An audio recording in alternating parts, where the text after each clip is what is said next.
Okey, Assalamualaikum warahmatullahi wabarakatuh guys. Ni yang korang tengok ni adalah cooling coil untuk kereta Myvi G3. Di mana kita dah buat penukaran yang baru sekali dengan buah dia. Secara tak langsung korang tengok ni. Korang tengok dengan mata kasar. Benda ni guys, dia akan terjadi. Cumanya cepat ataupun lambat sahaja. Untuk memastikan benda ni tak terjadi, pastikan persekitaran dalam kereta korang dalam keadaan bersih. Janganlah ada kasut bahagian ni, kasut bini korang yang makin tanda dekat bahagian bawah ni, kasut simpan sini. Jangan. Tak digalakkan sebab benda-benda habuk-habuk yang kotor-kotor, pasir-pasir bahagian bawah ni. Tak kisah, dalam kereta pastikan bersih. Sebab apa guys? Sekiranya dia kotor, air filter akan ikut kosong. Cabin filter akan ikut kotor. Secara tak langsung dia akan terperangkap kat sini, habuk-habuk kotor, cagu-cagu kaki bini korang akan terlekat kat sini guys.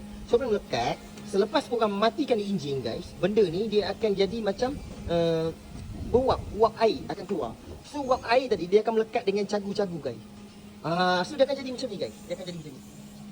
So elakkan dalam kereta korang kotor, pastikan cabin filter korang, aircon filter korang dalam keadaan bersih. Dapat persekitaran untuk memastikan cooling coil kereta korang boleh bertahan lama. Untuk kita buat, kita dah buang minyak dia, kita sedut balik, kita bersihkan, kita buat flushing dua step dekat sini. Secara tak langsung barulah dapat kesempurnaan dalam keadaan yang terbaik. Pastikan sistem aircon keluar dalam keadaan baik. Siapa-siapa nak menggunakan berkhidmat bertahan kat bengkel Siti, boleh datang ke Tamin Jaya Sri Kembangan Melakong. Okey, boleh datang terus ke Tamin Jaya Sri Kembangan Melakong. Lepas kereta kat depan dah tu, kereta kat depan dah. Kereta kat depan, so kita buat operasi seperti sedia kala, Isnin sampai Sabtu. Boleh siapa-siapa nak datang terus datang ke Tamin Jaya Sri Kembangan Melakong. Assalamualaikum warahmatullahi wabarakatuh.